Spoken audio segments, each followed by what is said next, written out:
that was a really tough time for her at that point in time.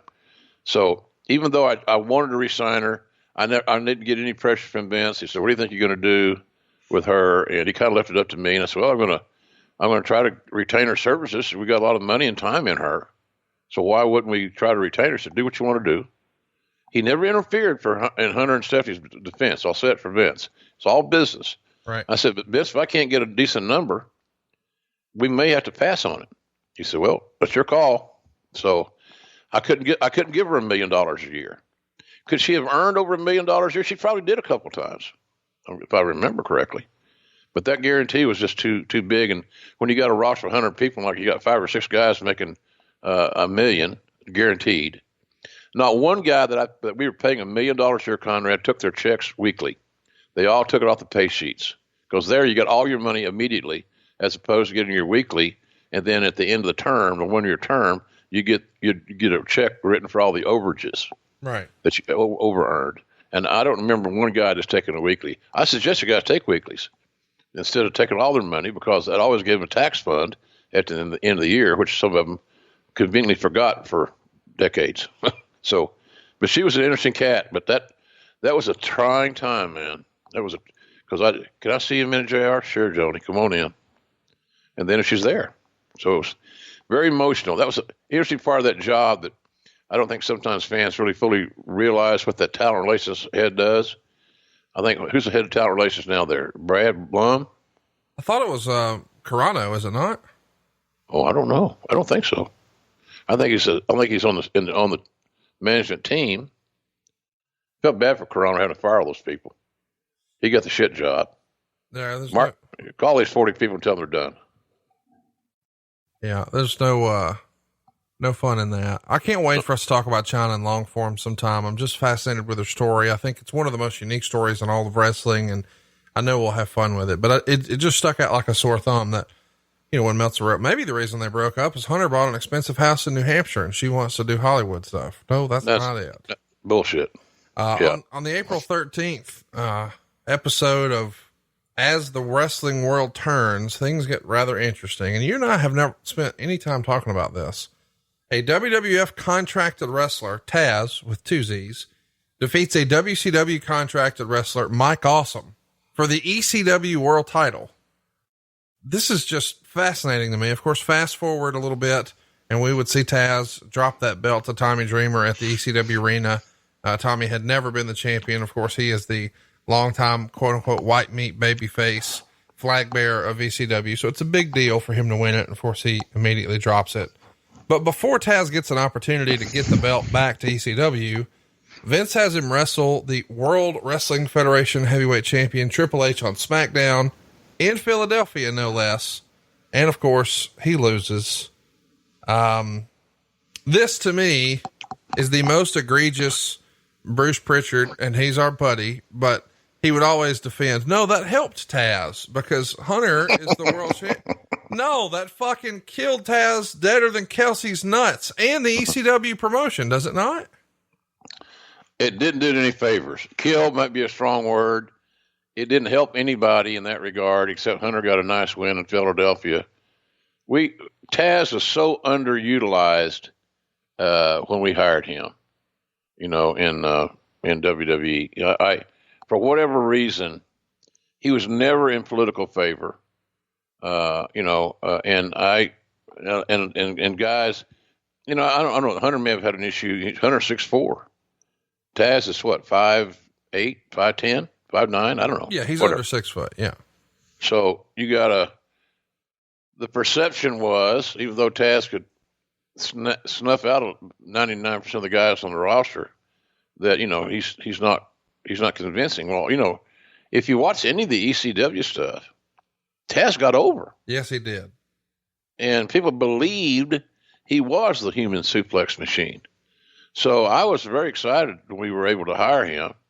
I remember getting a little callback notes, like a little yellow pad. You've seen those from who, the number, and all that stuff. From secretary, take a message rather. And it was from Peter Cernicia. He was so paranoid then, he didn't want anybody to know it was him calling, so he used his real name, Peter Cernicia.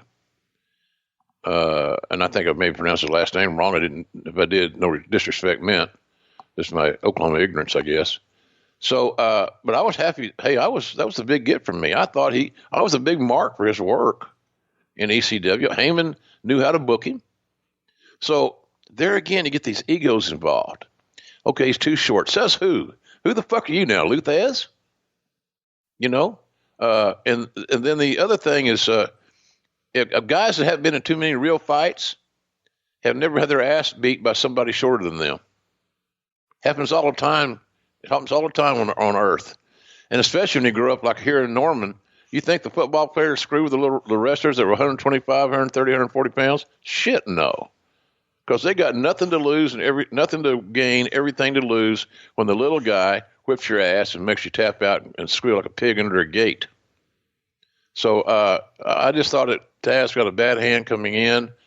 Then, of course, he tears, I think, a bicep or tricep, something like that, and that slowed everything down. And, you know, him getting that big win on over Angle in the Garden, I think other people would like to have had that opportunity to beat Kurt Angle, but Taz had pointed out. So Vince in the beginning was very much a Taz proponent, but he got unconvinced over time by the opinions on the other side of the aisle.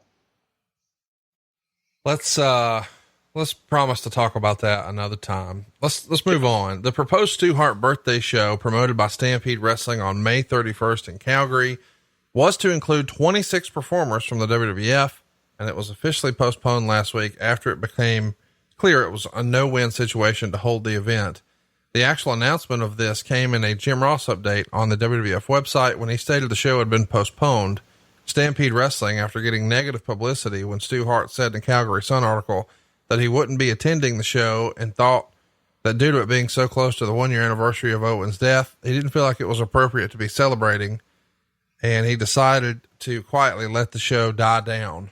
The company feeling is that since both Stu and Martha Hart, who are the ultimate babyface in the community, had come out against the show, that it had become a no-win proposition, even though the WWF had ordered all of its wrestlers who had signed up to honor their commitments, even though they wanted to pull out based on it becoming a controversial subject.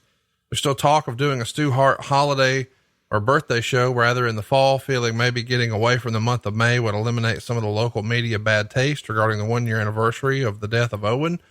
And it said that Stampede wanted the show on June 1st rather than May 31st, just to get out of the month of May. But because of travel problems with the wrestlers in the WWF who would be in Tacoma for SmackDown on Tuesday, and Calgary isn't that bad of a flight there, rather than going home for a day and then flying back and staying on the road, it just made more sense. Talk to me a little bit about this. It's Stampede Wrestling at this point is run by Bruce and Ross Hart. They're aware from the beginning that Brett and Martha are not going to be involved because the WWF is involved.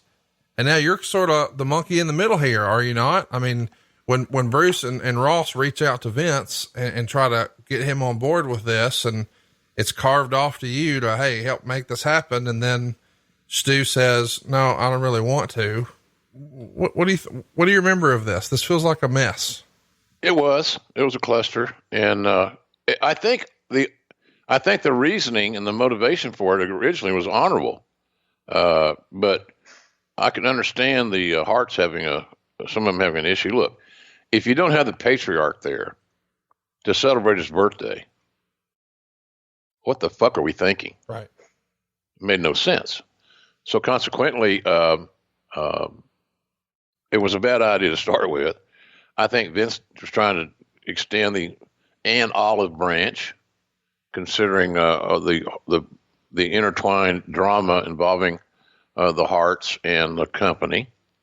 So I think his intentions were honorable, but it was just ill-timed. And I can tell you that if the talents are going to go to Calgary to honor Owen or to be involved in a promotion that involved Brett, then there have been less pushback. But you're taking a day off from them.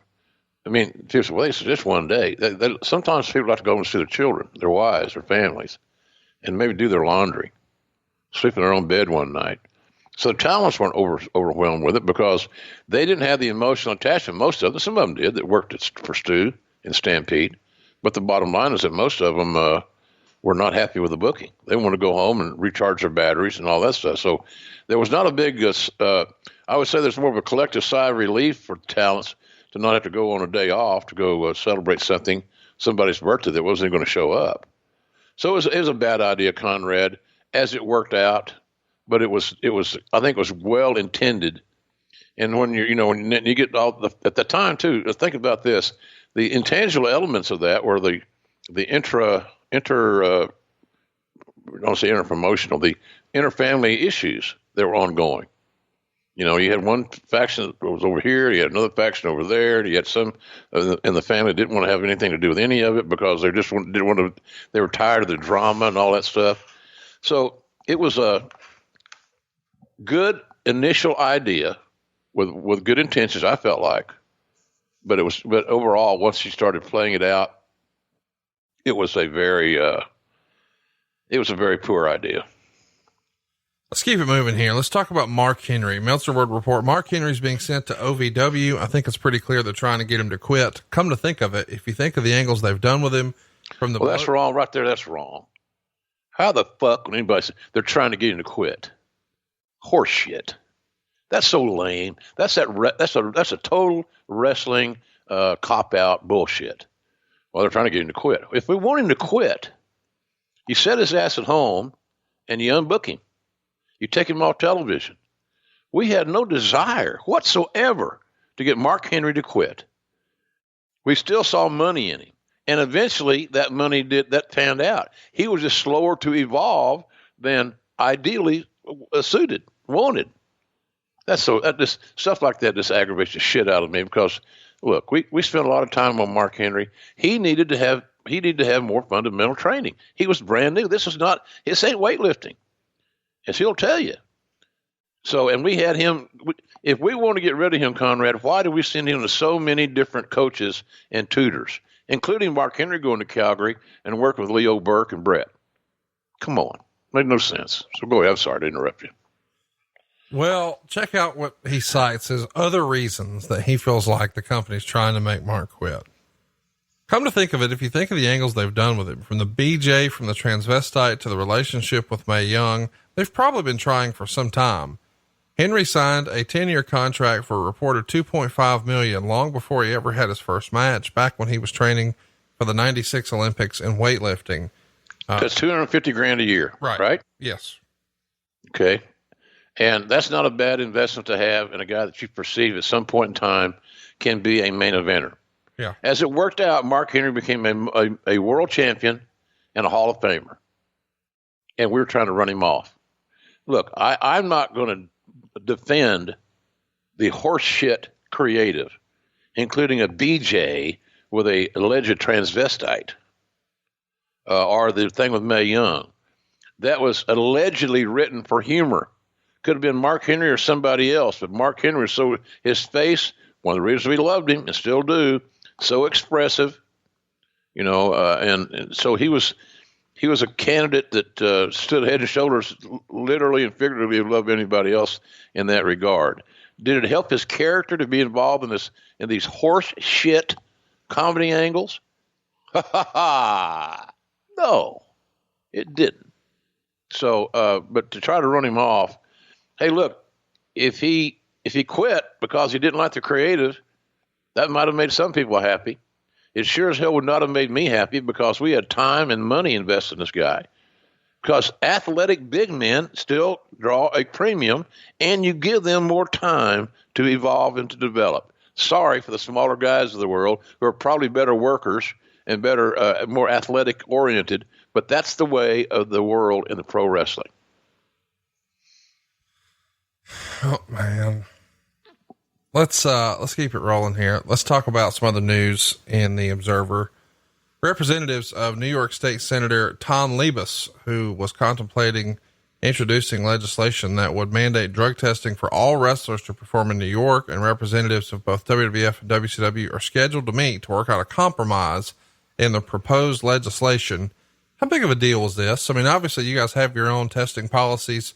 People at different points have sort of poked fun at WCW's, but we'll table that for another day. But the idea that there's a